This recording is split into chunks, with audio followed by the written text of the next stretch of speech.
Hello, everybody. Welcome to Follow the Action. I am John Layfield. I am one of your hosts. You are listening to us on 1490 AM Sports Betting Radio, coast to coast, across the Jacob Media Radio Network. You're also listening to us, if you choose, on Spotify and Apple with our podcast, which has been the fastest growing podcast in the world, downloaded in over 2,000 cities, over 60 countries, and all 50 states. You can also get all of our exclusive content, extra tips, on our YouTube channel, also named Follow the Action.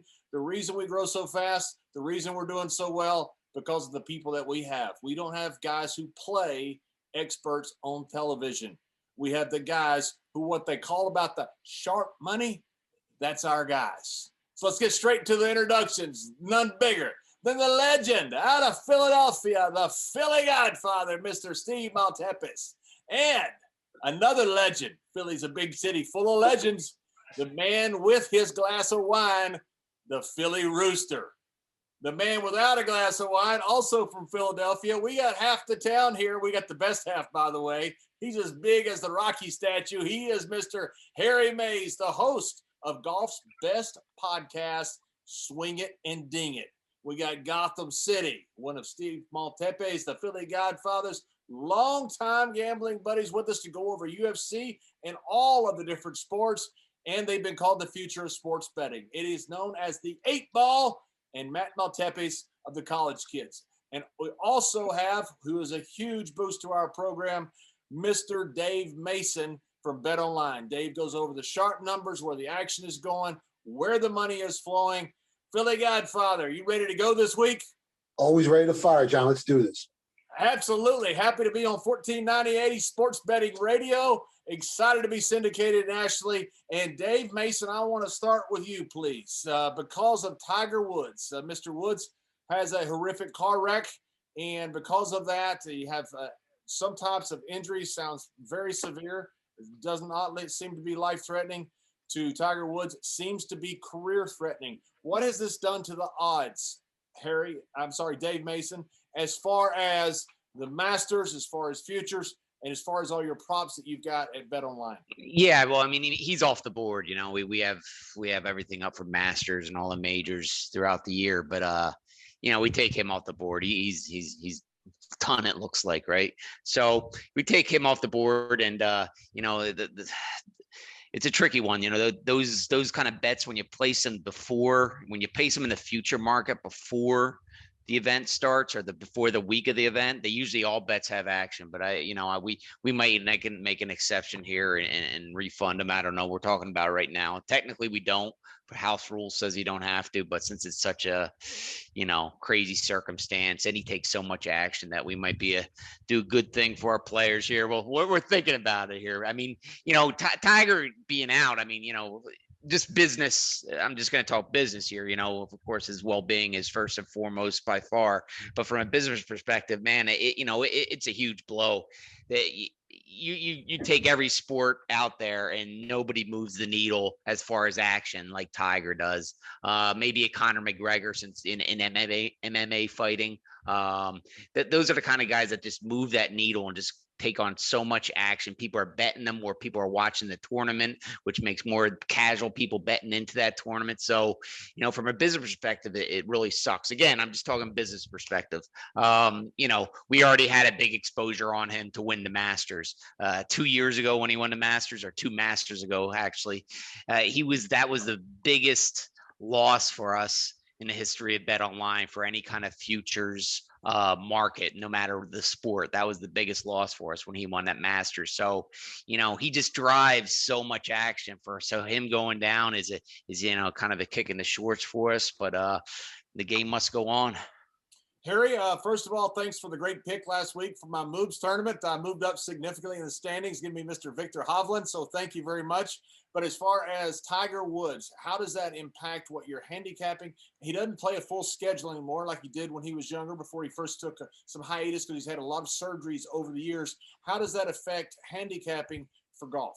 Well, it doesn't affect mine. I mean, as you heard from Dave, I mean, I didn't think he was going to be playing in the Masters anyway, regardless, even prior to this accident. He just had his 5th back surgery. And if you saw him on Sunday when he came on television with Jim Nantz for a brief period at his tournament, that benefits his foundation. He's there to, to grip and grin and give out the trophy eventually to Max Homa. He did not look all that good. He looked a little foggy, and I think he was dealing with a lot of pain and painkillers. And, he's had an issue with that in the past. And I'm not saying that had anything to do with the awful accident yesterday, but I'm just saying, I don't think he was on that trajectory to really play and compete at the Masters. And to me, the Masters and the British Open were really the two events as far as majors that I think, he could have competed in as he, continues in age. Now with this, horrific accident yesterday, and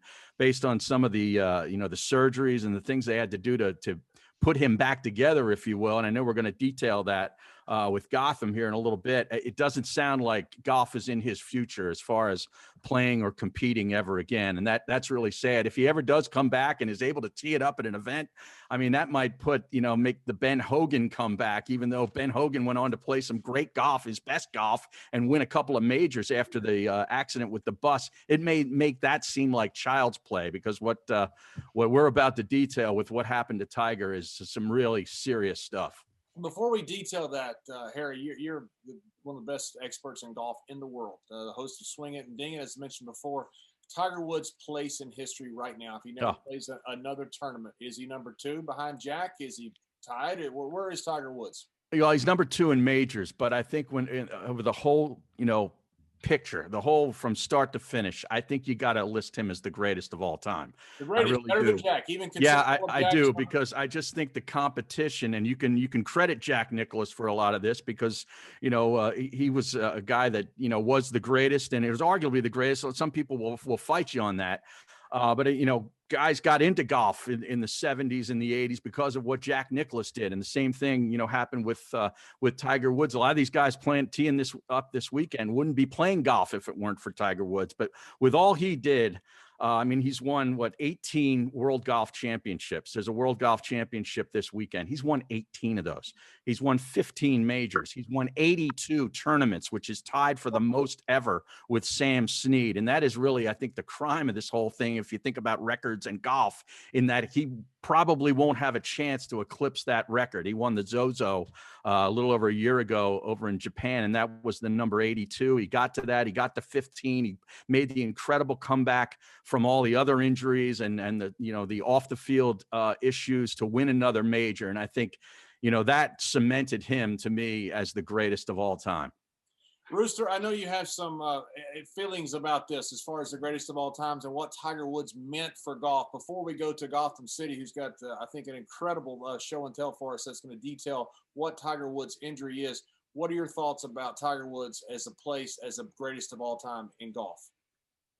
I hear what Harry's saying, and I love to disagree. And this one, I'm kind of up in the air, but I think you have to lean on majors in this case as the defining answer. Tiger had his off the course issues were all his own doing. I mean, the guy was a total freak, and I got no problem with that. Believe me, I got my own demons, but he brought all that upon himself. His body is deteriorating because of what he did. And I think if he didn't do all of that, it would have been easy. But in the end, in golf, I just think kind of like tennis, you just have to go to majors. These guys skip tournaments to get to majors. They prepare for majors. Once you get to where Jack was, he didn't care about regular wins. He just wanted majors. And I agree with Harry. A lot of players played in the 80s because of Jack, and in the 2000s, and even now because of Tiger. But he just didn't get it done. And he is a close number 2 for me. And I love watching him. I turn tournaments off when he's not playing. I'm right there with Harry, but I just think he's a close second in the end. Gotham City, I've been interested to get to this because you talked about some of this before we went on air. Tell us about Tiger's injury and his chances for playing golf again. Well, the first thing I would like to say is that, I'm sure some people are going to question some of the discussion that I'm going to have here and maybe some information I'm about to give. But the only thing I want to say is that for 26 plus years of my professional life, I have taken care of things like this. And I want to leave that at the broadcast, and hopefully some of the knowledge that I'll give here may give some information. The second thing I want to say is that I have not been in contact with anyone who is taking care of Tiger Woods. I haven't seen any of his personal x-rays, but I have read some of the discussions that his orthopedic physicians released, and they released really great detail. And I think we can surmise some of the injuries from there. In just one second, I want to say that I grew up playing golf. I played EJGA tour events, high school events, collegiate events, national golf events, and Tiger Woods is iconic. It's that simple. He's my Michael Jordan, you know, for what I love and what I do. Hat here today shows that, and Godspeed and prayers up first off for Tiger Woods. I want to show you some things that I think we can surmise from the injury, and I hope I can do this. I've tried to print this out at my home printer, and you know, x-ray things don't print out. So one of the things I want to start with is and again, these pictures are on the internet. This isn't something where I'm, hey, Gotham City, before you do that, okay, because I want to give you plenty of time, because we're also on AM 1490 Sports Betting Radio. Let's take a break here and come back from the break. And for those that are watching on YouTube, you'll be able to see the videos. We'll explain to people that are listening on radio. But as for now, we'll come back right after the break, and we'll get into Gotham City. We'll get into what Tiger Woods are and his chances for coming back and actually playing another golf tournament. Will surprise you what Gotham City has to say. It certainly surprised me. We've also got a 50-1 pick, 40-1 pick coming up, a future, along with a 10-1 future and a 5-1 future coming up in college basketball, the NBA, and the NFL, respectively. You're listening to 1490 AM Sports Betting Radio. This is Follow the Action. We will be right back. And to all the people that are listening out there on our downloads on Spotify and Apple, that was for our radio broadcast. We're continuing live just as we were, so forgive us for taking a couple of breaks here. We'll start right back up where we were. Welcome back to Follow the Action. This is 1490 AM Sports Betting Radio. We're proud to be a part, coast to coast, across the Jacob Media Radio Network. We are talking about Mr. Tiger Woods, and we've got Gotham City on here who's going into detail. It surprised me what he had to say before the show about Tiger Woods' perspective of even playing golf again. Gotham City, please continue. Thank you very much, John. Appreciate it. Let's look at some x-rays here. And again, these are x-rays that were obtained through the internet. This is Alex Smith's injury here, and I hope you guys can see this. And this is a compound fracture here of Alex Smith. This is his tibia, and this is his fibula right here. And these fractures are very severe, and we're all aware of the amazing story of Alex Smith. These appear to be the major components, at least at the beginning, that we could see from his fractures. In the commentary from the orthopedic surgeons that was released yesterday on ESPN, that's on the front cover, the orthopedic surgeon had stated that he had multiple compound upper and lower fractures with comminution. So I'm going to explain the difference, at least in possibility, of what this may look like. This is another picture, and this picture depicts here a lower fracture right here and an upper fracture right here. And this is the main tibial bone here. And then this is the fibular bone. And these are this is the upper portion up here, and this is the lower portion right there. And I hope you guys can see that pretty well. So you can see the severity here is already, from at least a fracture standpoint, possibly a little bit worse than what Alex Smith went through. Alex Smith developed complications from his injury, which became very, very significant. And we are all going to pray that none of those happen to Tiger Woods during his course of care. So the other thing that was said was how it was fixed. So the first thing they said is that they used an IM rod in the tibia. And so this is classic examples here. And you can see there's a big rod going up here, up the middle of the tibial bone. There's screws up above here and below here. And this is meant to stabilize and span the fracture here in this area. He also had some lower ankle injuries and some foot fractures too as well, in which the press release stated that he had wires and pins. And a lot of time, in conjunction with this type of position of hardware here, they will use other type of hardware like this over here. And this is depicting the foot right here, as you can see. And then this is the tibia right here. And if I turn this view, hopefully you can see it really, really well. And these are frames that go around here, and the little wires, which my fingers are touching right here, show some of the wires for stabilization that they use. And sometimes they use these wires because this type of fixation is minimally intrusive. And the reason why that's important is the last part of the press release, the physician had released that they did multiple leg fasciotomies, which means of the leg, if you look at this tibia bone again, you can imagine muscles covering it. They had to make large incisions over courses of the muscles of the leg, and they open it up and they release a covering called the fascia, which is over each of our muscles.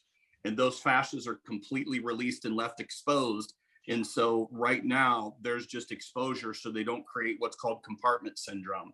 And if there's too much swelling and you compress the nerves and the arteries and the muscles, then those type of structures can die and they cannot work again. So in the form of injury, this is as high grade of an injury as it gets from Tiger. The things that Tiger has going for him are his incredible health, his incredible fitness. He is at UCLA, which is probably one of the greatest facilities that he could be at right now for this type of trauma work to be done. And he will have the best of medical care that is available probably.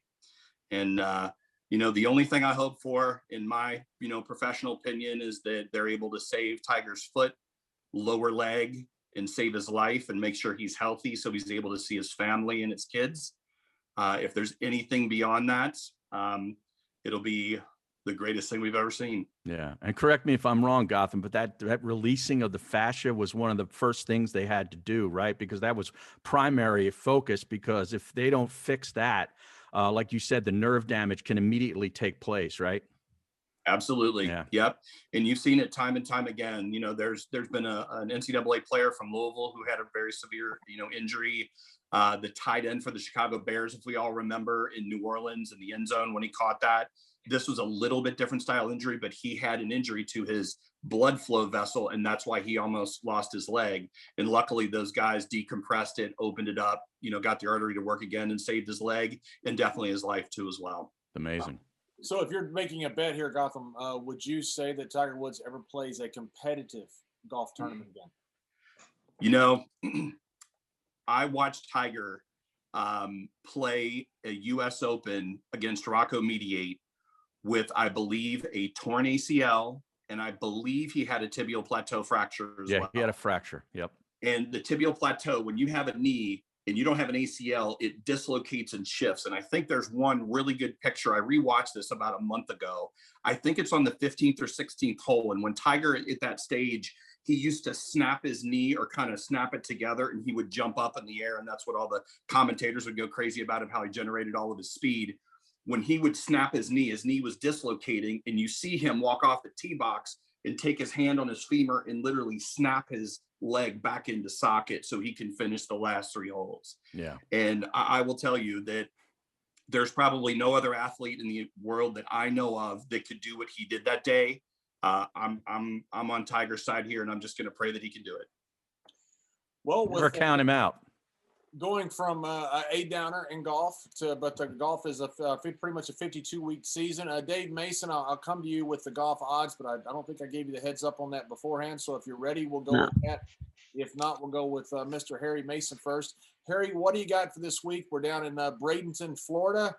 I need a moves pick, and I need a ton of bets. So what do you got for us? Well, we had Max Homa. Remember, Max Homa was one of the plays last week, and he ended up going to some extra holes and overcoming a lot of adversity and winning that tournament for his second win of his career. And Victor Hovland, of course, was the moves pick. So we had some good mojo going into this, which is a World Golf Championship, one of the 18 championships that Tiger Woods has. And by the way, Jack Nicklaus wasn't playing in these tournaments because they didn't exist back in those days. So these are major tournaments to me. And the same with the players. He's got 2 players, but that's an argument for another day. This is a great tournament. It's a no-cut tournament. The best players, the top 50 or so players are at this event. No Jordan Spieth, who's really hot right now. Ricky Fowler came off 4 good rounds in Riviera. He's not in the event because they, frankly didn't qualify. A long, really tough golf course that few of these guys have really ever seen. There is one guy, though, who's the second favorite, John Rahm, who's played this golf course more than 25 times. And it really fits his game. And he's the play to me to win the tournament. You're going to pick a winner and you're going to pick it pre-flop. I would take John Rahm at plus 900 to win it. Okay, wait a minute. Let me ask you now, because I got to go nuclear because I got to make up some ground in my moves tournament. Okay. Bad picks before you started helping me. Right. So to make up some ground here. Is John Rahm the one that I pick now? Don't save him for the majors or World Golf Championship. Do I go nuclear right now and go with John Rahm in my moves pick? Well, he's definitely worth saving, but I think this is a tournament where this is tailor-made for him to win this golf tournament. I really believe that. Yeah, okay. I would take him. John Rahm. I'm all in. All in. All right, all the chips to the center of the table all with of John them. Rahm. All of them. Not afraid. Not afraid. Now, another guy that I like is Can I tell you just by the way that I'm in Gonzaga country here in DC? I thought you'd be wearing a sweatshirt today. I don't know how Gonzaga has a golf team. I don't know what they play golf, so I don't know how that translates, but I'm right here in Gonzaga country in DC. I don't care what Rooster says. Well, I'm right next to USC over here. I hate everybody. Terrell Hatton's another guy that I really like this week. He plays big in big tournaments. He's plus 250 for a top 10 and plus 500 for a top 5. I like him playing really well, played well, won over in the desert in the Middle East not too long ago. And like I said, he's won already in Florida too. A year or two ago, he won at the Arnold Palmer. So Bermuda greens do not intimidate him at all. Daniel Berger is another guy who I think, really has kind of not been talked about a lot, but he's playing some of the best golf on the tour ever since COVID. And really, nobody really talking about him so much. He's had top 30s in 17 of his last 20 starts. So plus 225 on a top 10 for Daniel Berger. He lives in Florida and has played this golf course before. We talked about John Rahm.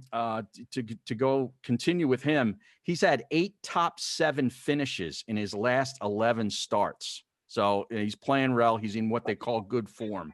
Tony Finau finished runner-up last weekend. He's had 32 top 10s in the last 3.5 years, but hasn't come down with a victory. His only win was the Puerto Rico Open, ironically, which is also taking place this weekend for the guys who don't qualify for the WGC. They play in Puerto Rico. That's his only win, plus 175 for a top 10. I mean, to me, you got to take it, right?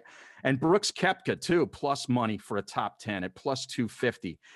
He's a guy that just rises to the top for big tournaments. He's going to treat this like a major. He's on the way back. I'm going to look at him as well. And also Victor Hovland, your moves guy last week. You can bet nationalities on some of these sites. DraftKings is one of them. Top 3 continental European finisher. He's minus 177. I think that's basically a lock. Harry, you like it? You like him to finish in the top 5? Who's that? Hovland, Victor Hovland. Yeah, he could win it. I mean, he's that good. There you go, Philly Godfather. Philly Godfather's been hot as he can be on golf as well. Just absolutely killing it. So you're listening to Follow the Action at 1490 AM Sports Betting Radio. We will be right back. As we said, we're doing this for our radio shows where the show will always continue. And we're coming back with a little UFC, if that's okay with you, Mr. Gotham City. Does that work for you? Yes, sir. All right. Well, we'll come back. Welcome back to Follow the Action. This is 1490 AM Sports Betting Radio, coast to coast across the Jacob Media Radio Network. And I am John Layfield. I am one of your hosts. And we got UFC coming up this week. And we got Mr. Gotham City. We got also Mr. Dave Mason, who's going to help us here with some lines and some money and some action. But last week, Gotham City, I know we don't have a lot of time to go over all of these picks, but I want to ask you about the heavyweights. Aspinall was just what you said he was. Galkas, the Philadelphia fighter, looked incredible. And Lewis, the guy's got power that is unbelievable. Were you surprised by any of this? Well, the first two, no, but the Derek Lewis portion, the one I was surprised at is that Curtis Blades entered naked with no strike, no nothing, just a low level reach to try to grab his knees. And that's right in Derek Lewis's wheelhouse. But Derek Lewis's power must make these guys get desperate. And then they start doing desperate things. And that was a desperate move that he tried to reach down just to grab his knees without any type of entry. That was very impressive. Well, let's go over some fights. We got Hernandez versus Moises. Dave Mason from Bet Online. What do you got as far as money and as far as action and line movement on this, please? Yes, sir. Alexander Hernandez is currently minus 192 to take back on Moises is plus 167.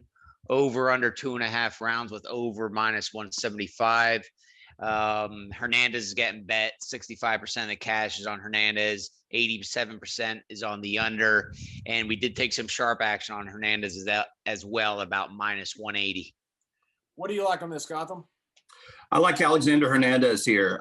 He's a little bit chalky, but if you look at some of his fights and the way he fights, his speed in and out is very, very detrimental to a guy like Thiago Moises. Thiago does not have the power, I don't think, to hurt or knock out Alexander Hernandez. I think Alex will be able to take the pressure in the feet, and I think Thiago's world is a little bit more on the ground. I think Thiago's going to have a real hard time here with Alex's speed inside and outside, and I think Alexander Hernandez is the right side here in the fight. Let's go to the main event.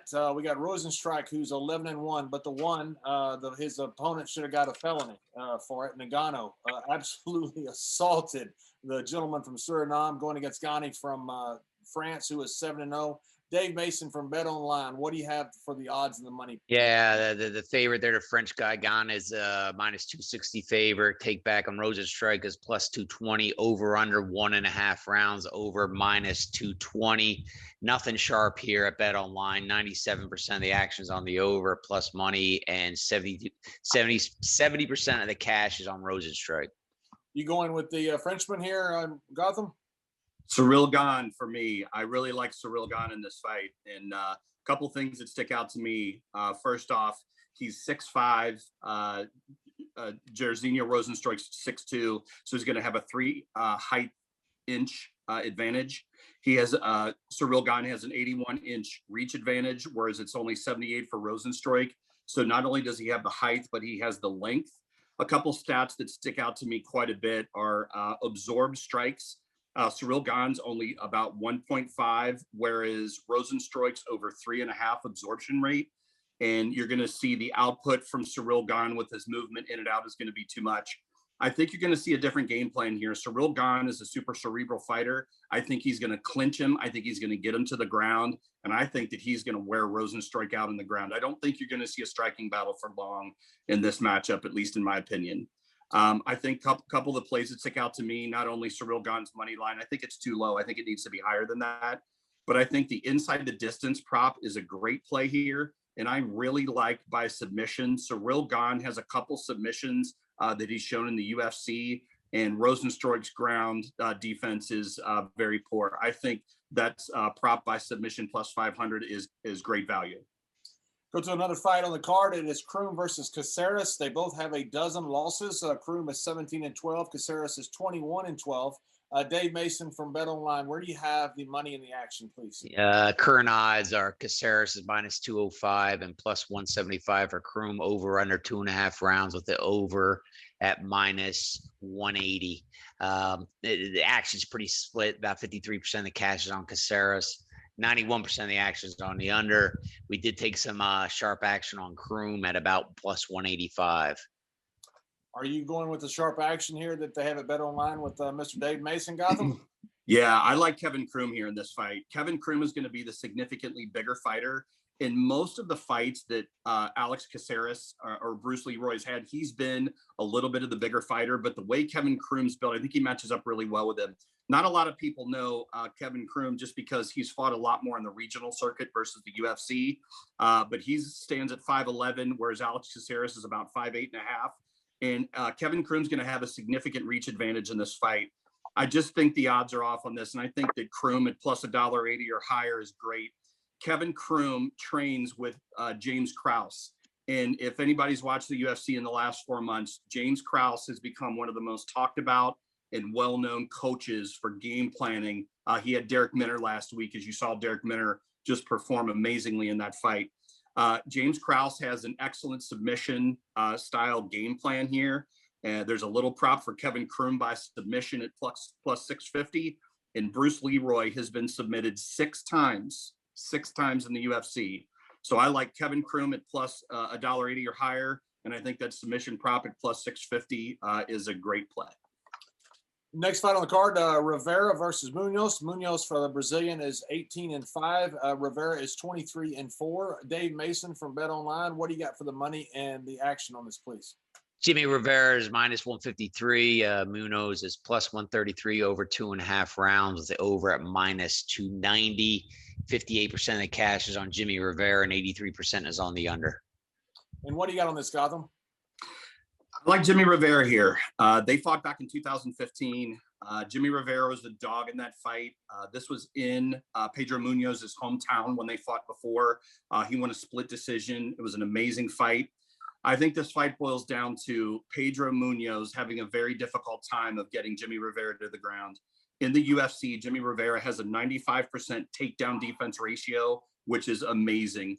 It's all wrestling MMA based to keep that fight standing up. And as you saw in the first fight, it looks like Jimmy Rivera has a little bit better hand speed and a little bit better angles. And in Pedro Munoz's last fight with Frankie Edgar, he showed that his stand-up game, I think, is deteriorating.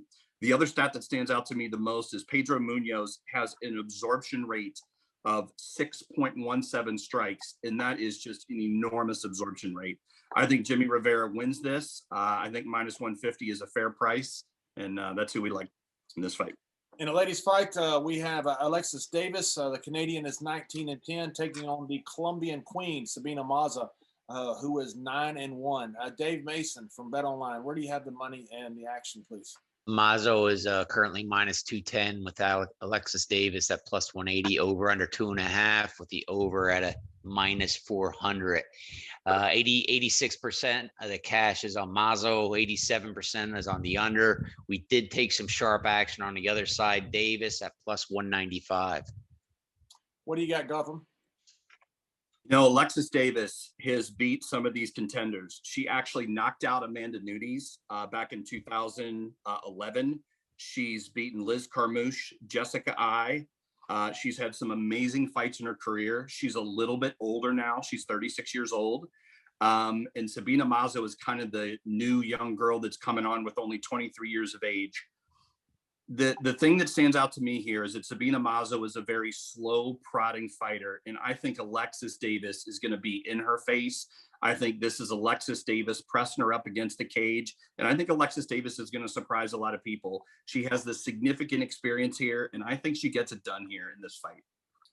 Our last fight we're going to go over is a big and a competitive fight. Ankalaev, the Russian, is 14-1, taking on Nikita Krylov. The Ukrainian is 27-7. Dave Mason from Bet Online. Where do you have the odds, the money, and the action, please? Ankalaev is currently minus 342. The take back on Krylov's plus 282. Over under 1.5 rounds with the over at minus 150.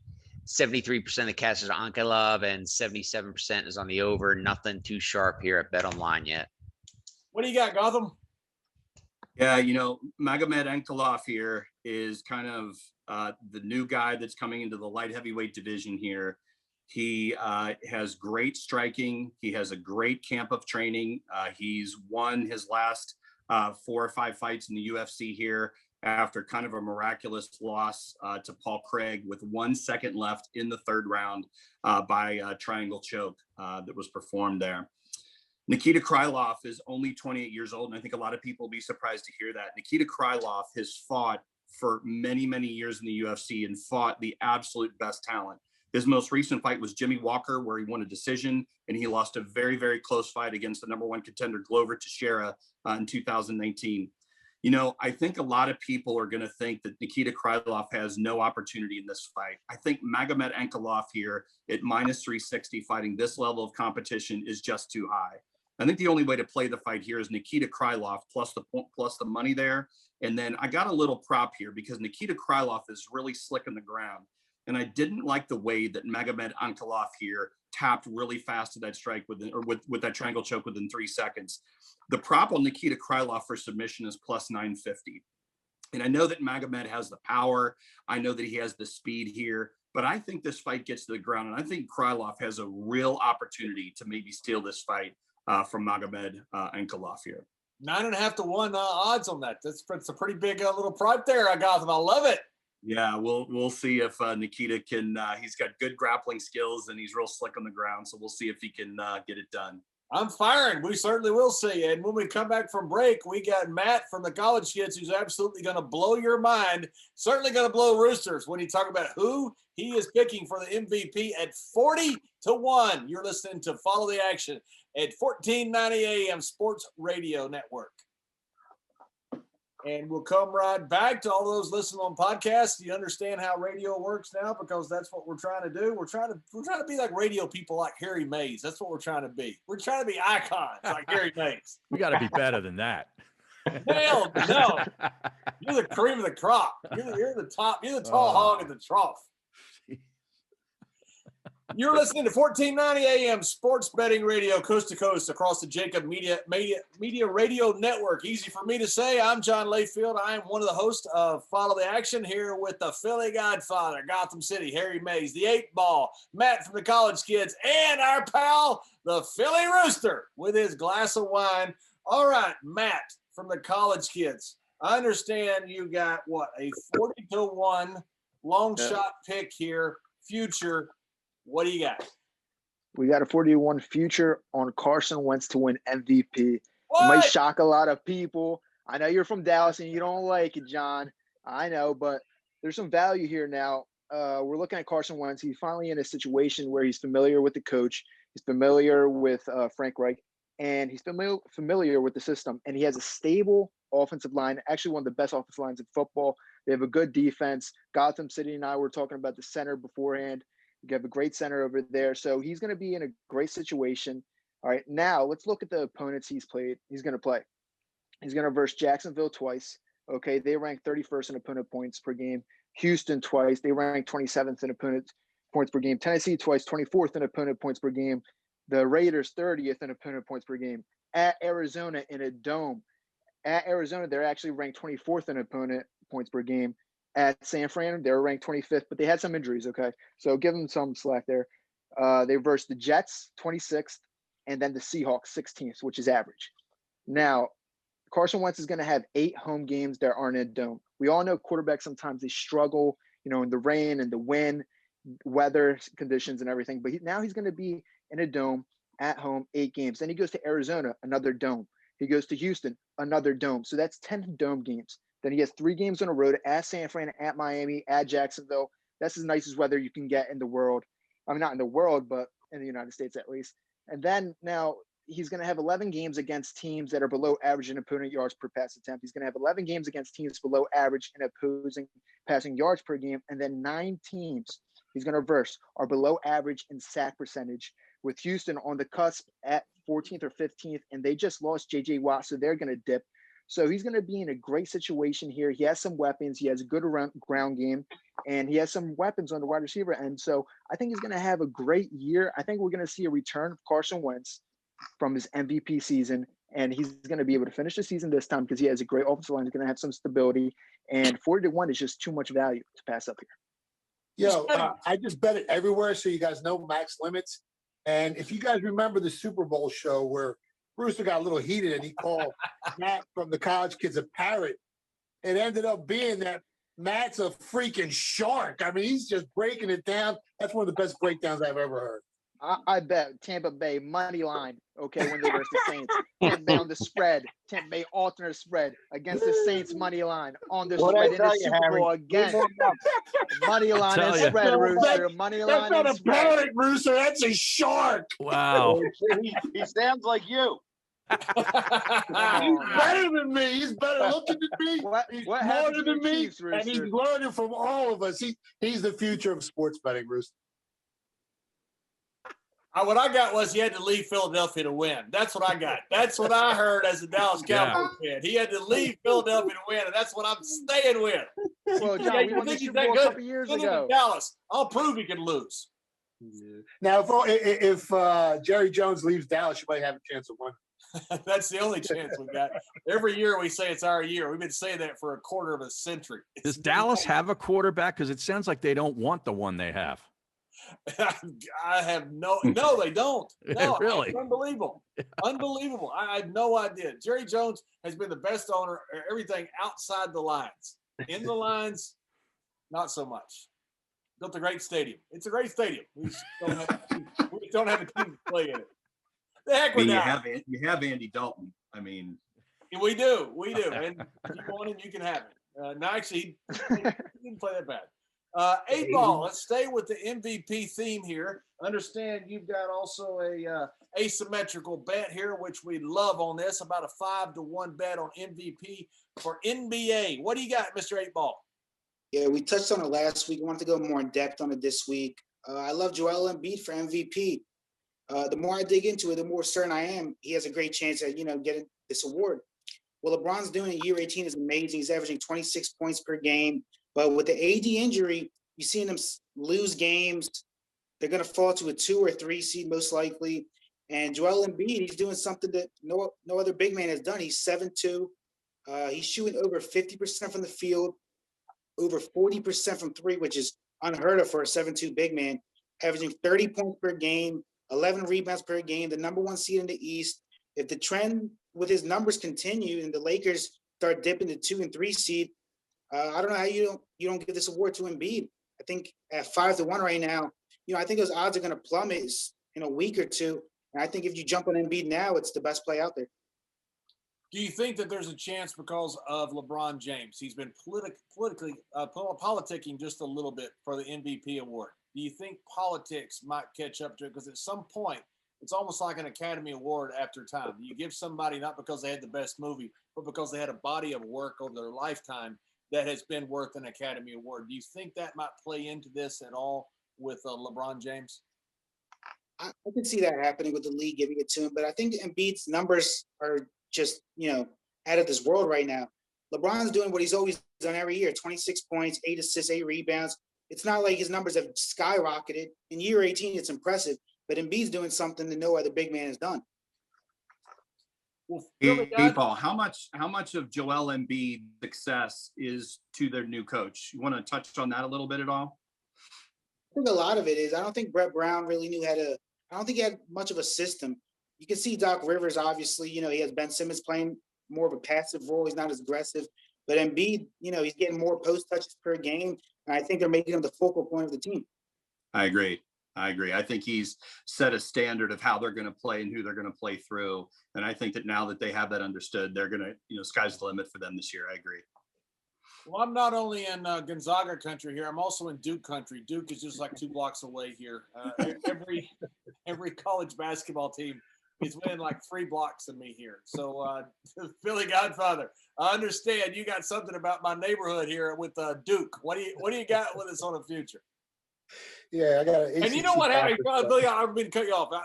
Pure respect for the legend here, but I get into my hotel down in Tampa because I went down to work for WWE over the weekend, and I turn on the TV to watch a little UFC and then bet on some fights that Mr. Gotham City will give me. And what's the game on? It's freaking Gonzaga. It's Gonzaga. You gotta be kidding me. Of all people, they're just so good, John. Like we talked about them last week, Gonzaga's unbelievable, but this wagers an ACC conference bet. When you look at the conference, you got Florida State, you got Virginia, North Carolina, Virginia Tech, Clemson, Georgia Tech, and I think Syracuse, and they all got better records than Duke. And you might think I'm a little crazy, taking a little nibble on Duke at 10-1 to win the conference here. But I really don't care what anybody thinks because I've done some crazy stuff in the past and it's worked out. And at 10-1, I think it offers extreme value. And I don't care that Duke started off the season 7-8 with losses to Michigan State, Illinois, Virginia Tech, Pittsburgh, North Carolina, and Notre Dame, and they looked like they had no shot. But over recent play, and I talk about this all the time in sports betting, the only thing that matters is what you do next. And over recent play, this team is starting to look like a different monster. I mean, they finally have some chemistry rocking. They got 4 straight wins. They just had a massive win over a 15-5 Virginia team that I have ranked in my top 10. And it wasn't like a fluke win either. I mean, Virginia shot better from the foul line, from the 3-point line. They out-rebounded Duke. It was a solid win for this, Duke Blue Demons team and Mike Krzyzewski. Then you add a 14-point blowout win over Syracuse, a team that does have 13 wins on the season, which includes an 18-point victory over a real solid Virginia Tech team. And I think I got a great shot at cashing this 10-1 ticket. Duke's playing some good basketball at the right time. This is the time of year. Recent play is big. Coaching is even bigger. And in my opinion, the only way Duke can make it to the big dance is to win the conference here. This is a very, very hungry team that's very well coached. And Duke has so far has proven, I mean, they can beat the team with the second best odds, Virginia, in this tournament. And the fact that, I have Duke ranked higher than Louisville, than Virginia Tech. I have them exactly the same with North Carolina in my power rankings. I mean, taking a nibble on this 11-win Duke team at 10-1, I think it's got a great shot at cashing. Florida State's definitely the team to watch out here. Obviously, they're ranked number one in effective height ratio. I got them ranked about 15 spots better overall in my true power rankings than Duke. And every sports book has them as the favorite to win this conference tournament. But it's not like they haven't lost a game. It's not like they're one of those invincible teams, unstoppable teams. The fact that they lost to an 8-11 UCF team, they lost to a pretty good 13-5 Clemson team this year that Duke actually beat. And they lost to a Georgia Tech team the other night that Duke beat also. I think it's got a great shot. I think this is wide open. I think at 10-1 with Duke and Krzyzewski's coaching this team, and the way the NCAA always likes to lean a little bit towards this Duke team over the years. You've seen them, the NCAA give them a ton of love, where they placed them in the tournament, who they had to play.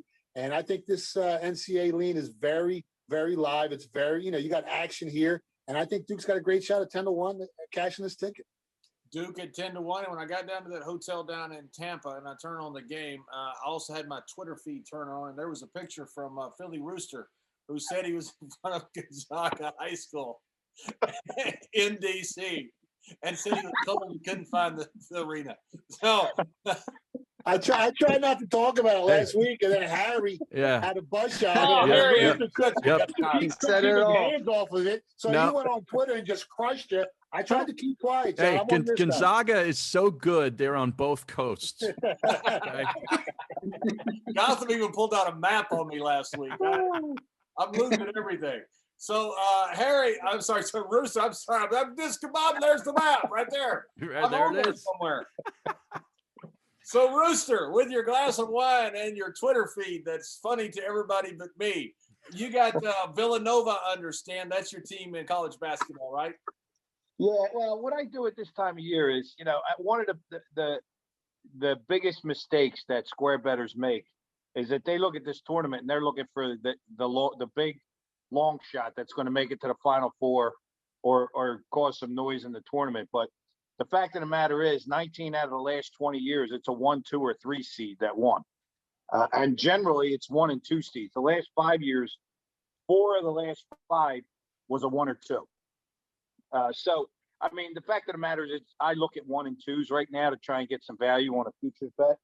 So I think Villanova at plus 200 to get in the Final Four and plus 12-1 to win it all has a real shot here. They had a little lull in the middle of the tournament where they lost a couple games that they shouldn't have lost. I agree. They got blown out, St. John's, whatever.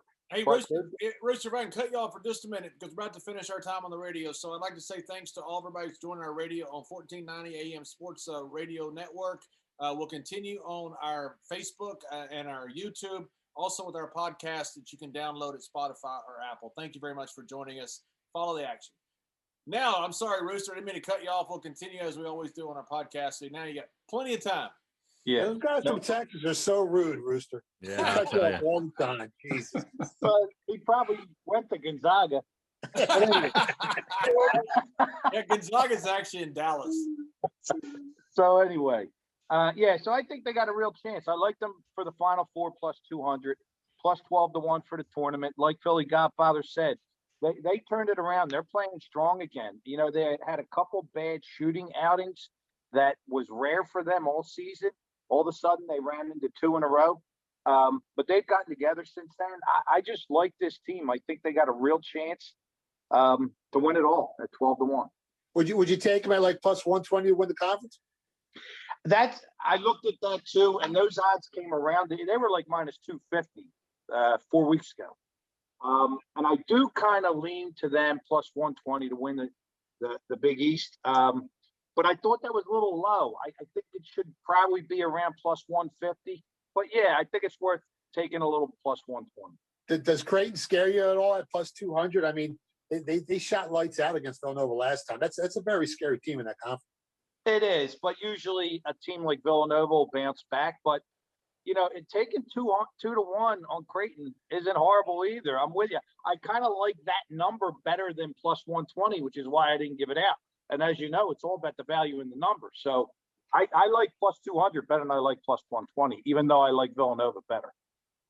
How are you going to handicap? Does it make any difference? We're not going to have a crowd. If we do, it's going to be probably a pretty small crowd. You saw what happened with the Brooklyn Nets and MSG and Madison Square Garden. They're letting in a very small percentage. Does that change very much how you handicap March Madness, Rooster? A little bit, and mainly it's with teams that travel really well. There's no home court advantage, as you know, and the teams that travel well, they somehow find a way to get those damn tickets.